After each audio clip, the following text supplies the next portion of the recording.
ሱት ፍልስፍናው ሲመጣ ምን እየልጠብቅ ካልከኝ ማስተዋል ያው ተሰጥቶ ላይ ማስተዋል የውሾ ፍልስፍና የቅዱስ ዮሐንስ አፈወርቅ መጽሐፍ ጋር እኩል ነው ብለህ ከመመዛዘን የምትድነው ታስተውል ነው።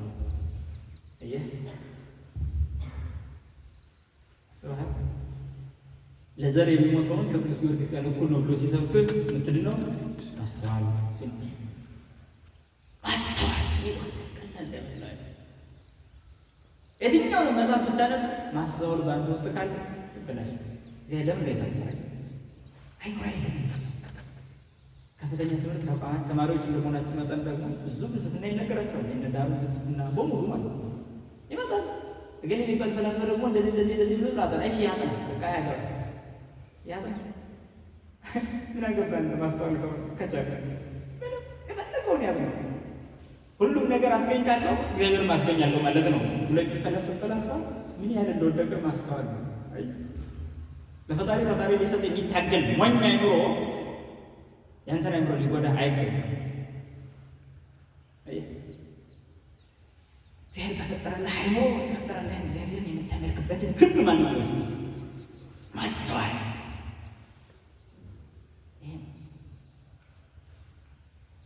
ነገ እንገናኛለን። እዚህ ብቻ መስሏችኋል? በክርስቶስ ወንበር ፊት እንቀመዛለን እና አስተውሉ ወንድሞቼ፣ እናቶቼ። ዓለም ሊወራችሁ ሊወጣችሁ ይታገላል። እስመ ጸላእክሙ ጋኔን ይጥህ ከመ አንበሳ ዘይሐስስ ወይውህት። ጠላታችሁ ዲያብሎስ ሚውጦን ፈልጎ እንደሚያገሳ አንበሳ በእናንተ ላይ ይዞራል። እንደዛ ነው። ብዙዎች የውጭፍን ፍልስፍና እየጠሩ ዝም ነው። ፍልስፍናን የምንቃወም አይመስላችሁ? በፍልስፍና ስም የሚመጣውን ክደት እንቃወማለን። ፍልስፍና አፍቅሮ ጥበብ ከሆነ እኛም ጥበብ አለን። ፍልስፍና ጥበብ ነው ካላችሁ የራለ ጥበብ ብለን የጀመረልኛ የጥበብ ሀገር ወዴት ነው? ማን ያወራናት እያለን እንጠይቅ ሰዎች ነኛ ይመልሱልናል። የጥበብ ሀገር ወዴት ነው? እስኪ ይምጡና ይመልሱ። የጥበብ ሀገር ወዴት ነው? አይቴ ያራለ ጥበብ ወአይቴ ማህደራ ወአይቴ ሎላ ወአይቴ ተረክበ አስራት ሞታ ብዬ ልጠይቃቸውና ከቅዱስ ኤጲፋንዮስ ጋር ይመልስልኝ እስከ ፈላስፋው ይምጣል። የጥበብ ሀገሯ ወዴት ነው? አውራጃዋስ ወዴት ነው? ማደሪያዋስ ወዴት ነው? ከወዴት ተገኘች? የመንገዷስ ኮቴ ቤት ተገኘ ብዬ ጠይቃለሁ። ፈላስፋ ነኝ የሚል ይምጣና ይመልስልኝ። የጥበብ ሀገሯ ወዴት ነው? ጥበብ ብትፈልጉ ከእናታችሁ አጣችሁን? እናቱ የሰጠችውን መልካም እንጀራ አልበላ ብሎ ጎረቤት ሄዶ የሚለምን ሕፃን ታውቃላችሁ? የእናቱ እንጀራ የሚያስጠላው በጎረቤት እየሄደ ርፍራፊ የሚለምን ሕፃን ታውቃላችሁ? ኦርቶዶክስ ዘመን እንደዛ አይመስልም። መጻሕፍተ ብሉያት፣ መጻሕፍተ ሐዲሳት፣ መጻሕፍተ ሊቃውንት፣ መጻሕፍተ መነኮሳት የሥነ ፍጥረቱን በሙሉ ጥበብ ተሸክመው እያለ እኛ ግን ተርበን ነዋሪዎች። ኧረ ጎረቤትንን ደግሞ ፍርፋሪ መለመናችን ደግሞ የሚገርም የውሾችና የቡችሎች ትራፊ ለቃሚ ሆነን እስከ መቼ ድረስ እንዘልቃለን? እሺ እናንሳና ሊሆን እና ማስተዋል ይህ ተኝታችሁ እንኳ አይምሯችሁ ላይ ጭርስ ይልበት ነው ማለት ነው። በደንብ ጊዜያችሁን አታሳልፉ። አላርሙ የጮኸ ነው። በእንቅልፍ ልባችሁ አላርማችሁን ለማጥፋት አትሞክሩ። የቀጠራችሁት ለመነሳት አልነበር? አላርም የቀጠራችሁት ከእንቅልፍ ለመንቃት አልነበር? ምን ነው ሲጮህ ደግሞ እጅ ብላችሁ ለምንድን ነው በእንቅልፍ ልባችሁ የዘጋችሁት አላርማችሁ? ምን እያወራሁ እንደሆነ ምንኩን ያለ ያስተው ጆሮ ያለው መስማትን ይስማ። ጭፍን ዝማኔ ይሄ ሲመጣብህ ጽናት የሚባላል። ጭፍን ዝማኔ ማለት ያየውን ሁሉ እንደ አዲስ ማግኘት መወር መሸን ዘመናዊነትና ኃጢአት ሳይቀር ግራ ገብቶን በጭፍን ዝማኔ የሚኖር በደለኞች ናቸው። ደረ ዝማኔ የሚመጡ ነገሮች በሙሉ አደገኞች እንዳሉ ሁሉ መልካሞችም አሉ።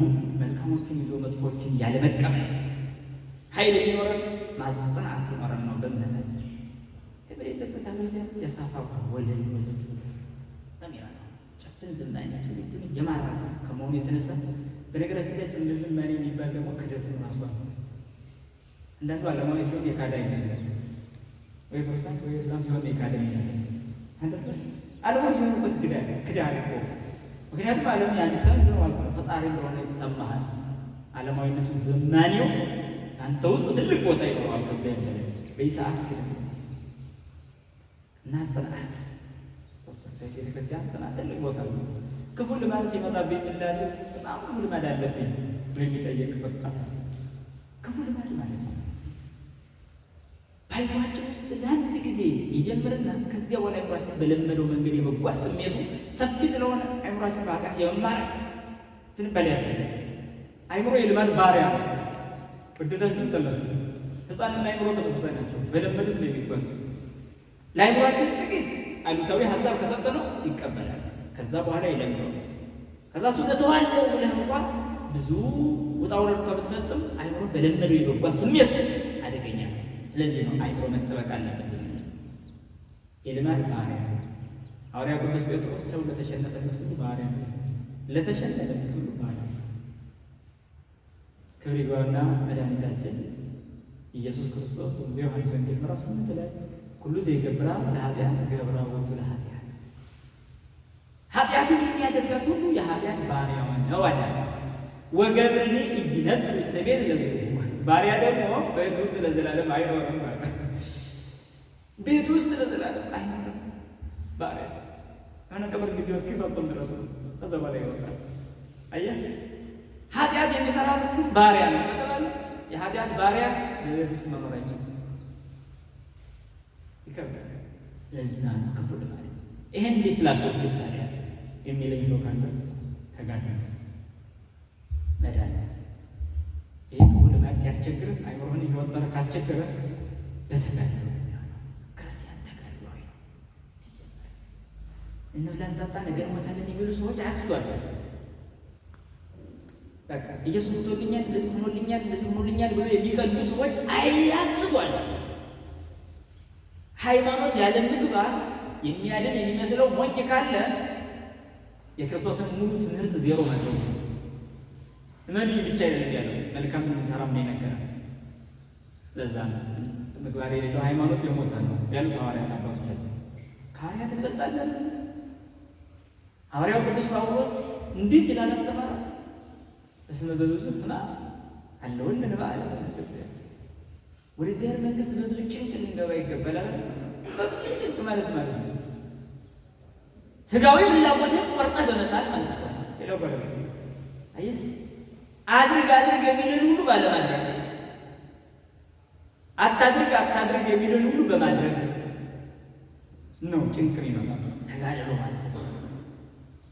በዚህ ስሜት ውስጥ ነው እምነት ያለ እንጂ ታዲያ ደስ ያለኝ ሁሉ ካደረጉማ የክርስቶስ ፍቅሩ የታለ ነው ውስጥ መቼም ደስ ይለኛል፣ አደርገዋለሁ፣ ያረካኛል።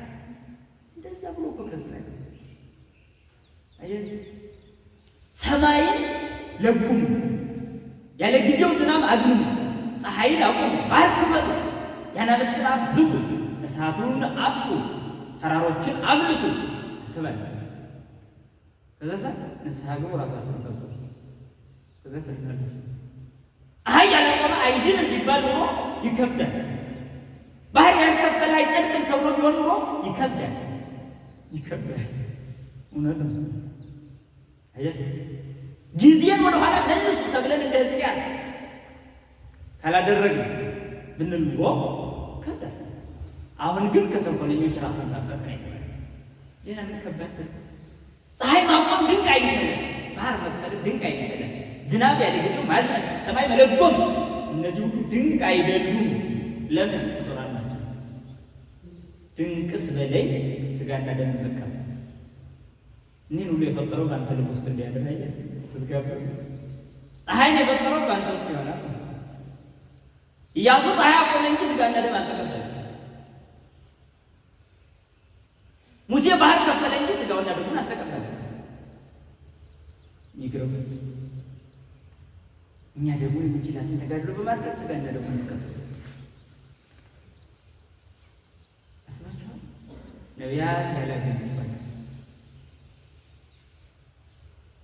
ከእንቢተኝነታችን የተነሳ ግን ይቀር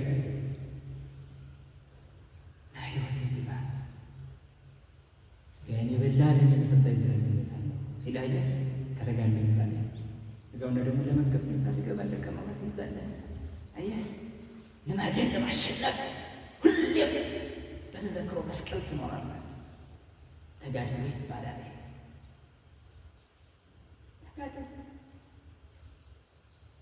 በዚህ ዘመን እንኳን እንደዚህ አይነት ስለሆነ አይቻልም እያልክ አትጣል።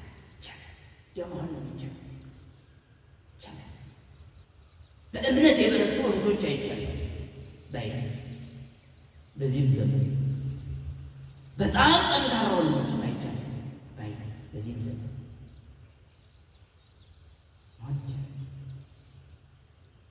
እግዚአብሔር የለምን ትናንትና የነበረው ዛሬ የለም ነው። ዛሬ የለም ነገ ይኖር።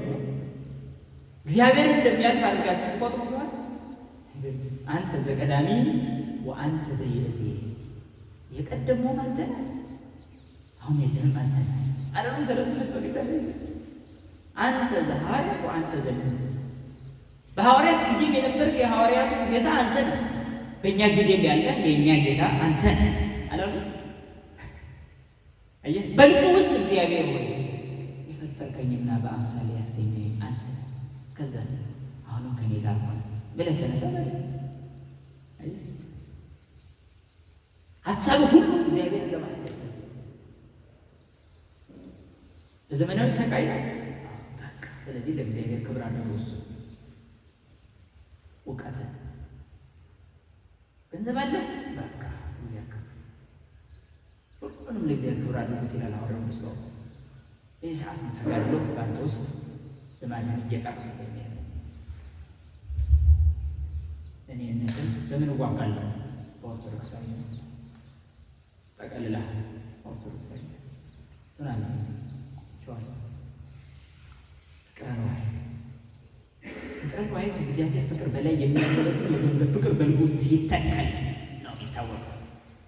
የዓለም ፍቅር ከእግዚአብሔር ፍቅር በላይ በልብ ውስጥ ተተክሎ ካገኘኸው ያን ጊዜ እሱ ፍቅረ ነዋይ ነው። እወቀው፣ ጠላት ፍቅሩ ለዛ አንዱ ጸላይሁ ለእግዚአብሔር ሞት፣ የዚህ ዓለም ወዳጅ የእግዚአብሔር ጠላት ነው ይላል ቅዱስ መጽሐፍ። አይ ሰው ከስሜት መውጣት የማይችል የስሜት ህብረት ያለበት መንፈሳዊ ስሜት ሲሰማው የእግዚአብሔር ፍቅር በልቡ ውስጥ አለ እንዳለ ነው። መንፈስ ቅዱስ ከስሜቱ ጋር ነው። የኃጢአት ስሜት በተሰማው ጊዜ ደግሞ አጋንንት ይረባረባሉ። ሽቶ በፈሰሰበት አካባቢ ሁሉ ሽቶ እንዳለ፣ ኃጢአት ባለበት አካባቢ ሁሉ አጋንንት ይመጣል፣ ይሸታቸዋል። በአንተ ውስጥ ያለው ኃጢአት ይሸታቸዋል። በዚህ ሰዓት አንተን ይከባሉ። ይገርማል። ይሄ ደስታቸው ሁሉም ዘመዱ ሲያገኝ ደስ ይለዋል። አጋንንትን በተመሳሳይ በኃጢአት ተዘፍቆ የሚኖር ሰው ዘመዳቸው ሆነ ያውቁታል። ስለዚህ ሁል ጊዜ ከሱ አይበል ለዛ የኔነት አምልኮ በሌላ ላይ ያሳፍሩበታል። ፍቅረ ነዋይ በሌላ ላይ ያሳፍሩበታል። የበለጠ ይጨምሩበታል። ጥሩ ነው ይሰብካል። ይህንን በምንድን ነው የምታሸንፈው? በፍቅረ እግዚአብሔር። እግዚአብሔር በላይ የምወደው የለም ብለህ ተናገር። ያን ጊዜ የገንዘብ ፍቅር ከአንተ ሲጠፋ ታገኛለህ። ምክንያቱም ገንዘብን ተወደድክበት ልብ ውስጥ እግዚአብሔር ተወደደ። አስበሃል? ዝማኔን ባከበርክበት ልብ ውስጥ እግዚአብሔር ይከበራል። ሰዓት ሌላው ሰይጣናዊ ቅንዓት አስቸጋሪ፣ በትምህርት ሰዓት፣ በንግድ ሰዓት፣ በተለያየ ሁኔታ ይመጣል። ቅንዓት አደገኛ ነው። ቅንዓት ማለት በአንተ ውስጥ ያለ ጸጋህን ረስተህ በሌላ ጸጋ መናኝ ነው። ቅንዓት አደገኛ ነው። በየልቡናቸው ውስጥ አንዲት እህቷን ያለ ምክንያት የሚጠላበት ምክንያት እሱ ቅንዓት ነው። እሷ ራሷ የማትገልጸው ቅንዓት በልቧ ውስጥ አለ። ታስጠላኛለች አለች አንተ ምን አረገች? ታስጠላኛለች። በዚህ ሰዓት ቅንዓት ከልብ ስራ እየሰራ ነው። ከልቧ ውስጥ ስራ እየሰራ ነው። ቅንዓት ምን ያመጣል? ጥላቻ። የምንወደውን ሰው አንጠላባ። እንዴት እንጠላለን? ቢከብር ውጤታማ ቢሆን ዋንጫ ቢሸለም የፈለገውን ሜዳሊያ ቢቀበል ደስተኛ ነው የምንሆነው። ለምን? የምንወደው ሰው ሲከብር ያስደስታል። አያችሁ፣ ቅንዓት እስካለ ድረስ ግን መደሰት አይቻልም። ቀናተኛ ሰው ሁል ጊዜ በሐዘን ተከቦ የሚኖር ከመንፈስ ቅዱስ ጸጋ የራቀ ለወደፊት የማደግ ዕድል የሌለው ፍጥረት ነው። ቀናተኛ ሊቁ ዮሐንስ አፈወርቅ ቀናእስቲ አክም አርዌ ቀናተኛ ሰው ከአውሬ ይከፋል። እንዴት አድርገን ከአውሬ እኮ ለምን አውሬ በአውሬ አይቀናም? ሰው ግን በሰው ይቀናል እና ከሰይጣን ሳይቀር ይከፋል። ሰይጣን በሰይጣን ቀንቶ አያውቅም። ሰው ግን በሰው ይቀናል። ለምን? የዚህ የሰይጣናዊ ቅናት መቁረኛ ምንድን ነው? ፍቅረ ቢጽ ወንድምን መውደድ። ዓይንህ ያየውን ሰው ሁሉ መውደድ። ፍቅር በልቡ ውስጥ እስካለ ድረስ ደስተኛ ነህ። ሐዘን እንኳን ቢገጥምህ ሐዘኑ በፍቅር ይሸነፋል። ይገርማችኋል።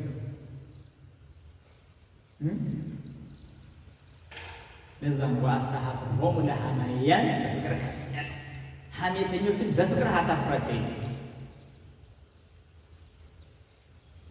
ቀላል አይደለም። ሐዋርያው ቅዱስ ዮሐንስ ጥቁረ ጊዜ ተብሎ የተጠራው ጌታ የሚወደው ጌታን የሚወድ ተብሎ የተጠራው ሊገርም ቅጽል ሰው እና ይህ ስለ ፍቅር በሰፊው ተናግሯል። ምን ብሎ እንደተናገረ ታውቃላችሁ? በጣም የሚገርሙ ቃላት ስለ ፍቅር ተናግሯል። እግዚአብሔር እወዳለሁ የሚል ወንድሙን የማይወድ ሐሰተኛ ነው ብሎ ይናገራል። የማያየው እግዚአብሔር እንዴት እወደዋለሁ ይላል? የሚያይ ወንድሙን ሳይወድ ይላል። ገለጻው ነች። ስለ ፍቅር ያለው ጥልቅ ገለጻ። ፍቅር የሌለው እግዚአብሔርን አያየውም አለ። ደግሞ በጣም ይገርመው ደግሞ ለምን ብለህ እንዳትጠይቅ ደግሞ መልስ ይሰጥሃል። ምን ይላል? ስመ እግዚአብሔር ፍቅሩ እግዚአብሔር ፍቅር ነውና። አይ ፍቅር ከሌለ ልታየው አትችልም። ለምን ስትባለው እግዚአብሔር ፍቅር ስለሆነ። መልሱ ቀላል ነው። አይ እንዴ ፍቅር ባይኖረኝ ልጅ እግዚአብሔርን አላየውም ብለህ እንዳታጉረመረም መልስ ቀላል በሆነ መንገድ ትልቅ መልስ ትሰጣለህ። ምን የሚል እግዚአብሔር ፍቅር ስለሆነ። እግዚአብሔር ፍቅር ነው። እግዚአብሔር ፍቅር ከሆነ ደግሞ ፍቅር ሳይኖር ልታየው አትችልም ነው። አይ የዓይን ብርሃን ሲኖር ነው የፀሐይ ብርሃን ማየት የምትችለው ነው። የዓይን ብርሃን እስከጠፋ ድረስ የፀሐይ ብርሃን ማየት አትችልም። ፍቅር እስከሌለ ድረስ እግዚአብሔር ማየት አትችልም። በፍቅር በኩል ነው እግዚአብሔር የምትመለከተው። በፍቅር በኩል ለዛ እግዚአብሔር ራሱ የተጠራበት የሕግ ምን ይሆን? ራሱ እግዚአብሔር የተጠራበት ፍቅር ተብሎ። ስለዚህ ሰፊ እናገር ባልፈት ይበቃል እና ቅናትን ቆርጦ የሚጥለው ማለት እስኪ ፍቅር ይኖራችሁና በአንድ ሰው ትቀናላችሁ። አንተ ረሃላ ነው ነው ብላችሁ ፍቅር ካለ ግን ሁሉ ትፈጽማለህ። መስረቅም አትችልም ፍቅር እስካለ። ለምን የወንድምን ወዴት ትሰርቃለህ? ትወዶ የለም ከምትወዶ መስረቅ አይቻልም። ስጠኝ ነው የምትለው። አስራ ፍቅሩን ያህል ኃጢአትን እንዳስቀረ ደግሞ በወንድም ሚስት እንዴት መበለግ አይቻልም። ለምን ትወዷለህ? አስባለሁ ሰውን ማሸማቀቅ፣ መሳደብ፣ መራገም የሚባል ነገር አይመጣም። ለምን ፍቅር አለ። አሁን እኛ እኮ የተጠቃንበት ትልቁ አይደለም ያየውን ሰው ሁሉ መውደድ ይቅርና እናት አባቱን እንኳን የማይወድ ፍጥረት እየተፈጠረ ነው። በወጣትነት ዘመን የእናት የአባቱ ክብር እንኳን የጠፋበት ወጣት እየተፈጠረ ነው። ደግሞ ያገባል።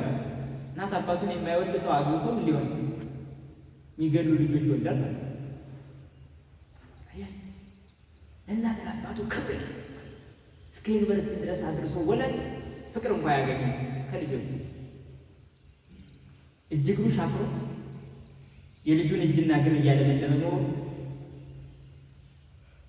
ከፍተኛ ትምህርት ላይ ከደረሰ በኋላ ጨርሶ ከተመረቀ በኋላ አባቱን የሚያዋርደው እናቷን የምታዋርደው አይሰልም። አይሆንም እንጂ አይን ቢጠይቁ እንዲሰጣቸው እኮ ያንሳል። እናታ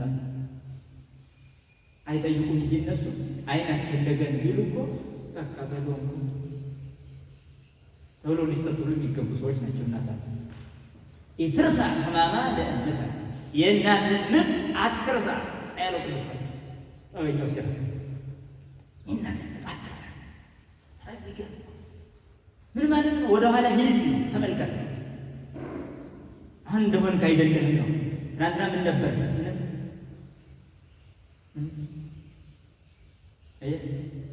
በእናት በአባት በምንጣፍ ግንኙነት ምክንያት እግዚአብሔር ወደዚህ ዓለም እንድንመጣ ፈቀደ። የመገኘታችን ምክንያት እናት አባት ከሆኑ እንድናከብራቸው እግዚአብሔር የነገረን ደግሞ ትልቅ ድርሻ እንዳላቸው እንደኛ መገኘት ስለዚህ እናት አባቱን የሚሳደብ የሚረግም የሚንቅ ለዘላለም ይተዋል። እንገራችሁ ይሄን ውለታ ከፈለ ሰው እናት ያባቱ አስባችሁ እናት አባቱን የሚያከብር የሚወድ ይህ በሕይወቱ ሁሉ ደስተኛ ኃጢአቱን ይሰረይለታል፣ እድሜውም ይረዝምለታል፣ በልጆቹም ይከብራል። ይሄን ያለ ቀላል ይቀርብ ያደረገ ለዛ ነው ከአስሩ ቃላት አንዱ እንዲሆን ያደረገው እናት አባትን አክብር፣ መርዳት፣ መውደድ። አይምሯችን ከወላጆቻችን ሳይቀር ነጥሎ የወሰደ አደገኛ ዘመኑ እና ፍቅር በየልባችን ጥቂት ጥቂት እያለ ቢዘራና ቢበቅል ጥሩ